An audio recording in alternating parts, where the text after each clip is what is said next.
They stood side by side, and Achilles showed them the goal. The course was set out for them from the starting post, and the son of Oileus took the lead at once, with Odysseus close behind him, as the shuttle is to a woman's bosom when she throws the woof across the hearth and holds it close up to her. Even so close behind him was Odysseus, treading in front, his footprints before the dust could settle there, and Ajax could feel his breath on the back of his head as he ran swiftly on. The Persians all shouted applause as they saw him straining his utmost, and cheered him on shot past them. But when they were now nearing the end of course, Odysseus prayed inwardly to Athena. "Hear me," he cried, "and help me my feet, O goddess." Thus did he pray, and Pallas Athena heard his prayer. She made his hands and his feet feel light, and then the runners were at the point of pouncing upon the prize. Ajax threw Athena's spike, slipped upon some offal that was lying there from the castle which Achilles had slaughtered in honor of Patroclus, and his mouth and nostrils were all filled with cow dung. Odysseus therefore carried off the mixing bowl, for he got before Ajax, and came in first. But Ajax took the ox, and stood with his hand on one of his horns, spitting the dung out of his mouth. And then he said to the Argives, "Alas, the goddess has spoiled my running. She watches over Odysseus, and stands by him as though she were his own mother." Thus did he speak, and they all of them laughed heartily. And Antilochus carried off the last prize, and smiled as he said to the bystanders, "You will see, my friends, that now too the gods have shown their respect for seniority. Ajax is somewhat older than I am, and as for Odysseus, he belongs to an earlier generation, but he is hale in spite of his years, and no man of the Phrygians can run against him, save only Achilles." He said this to pay a compliment to the son of Peleus, and Achilles answered Antilochus, "You shall not have praised me to no purpose. I shall give you an additional half-talent of gold." He then gave the half-talent to Antilochus, who received it gladly. The son of Peleus brought out the spear helmet and shield that had been borne by Sarpedon, and were taken from him by Patroclus. He stood up and said among the Argives, "We bid two champions put on their armor, take their keen blades, and make them trial of one another in the presence of the multitude. Whichever of them can first wound the flesh of their other, cut through his armor and draw blood, to him will I give his good Thracian sword inlaid of silver, which I took from Patroclus. Let the armor let both hold in partnership, and I will give each of them a hearty meal in mine own tent." Forthwith uprose great Ajax, son of Telamon, and also mighty Diomed, son of Tydeus.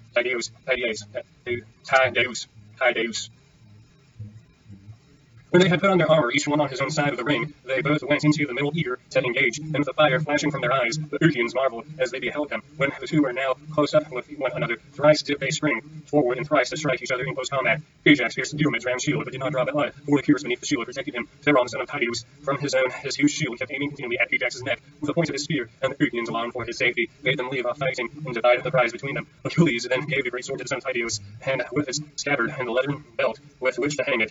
Achilles next offered the massive iron quoit, which mighty Eetion had erewhile been used to hurl, until Achilles had slain him, and carried it off in his ships along with the spoils. He had stood up and said among the Argives, "Stand forward. You who would essay this contest, who wins it, will have a store of iron that will last him 5 years as they go rolling round. And at his fair fields, lie far from the town, this shepherd or plowman will not have to make a journey to buy iron, for he will have a stock of it on his own premises."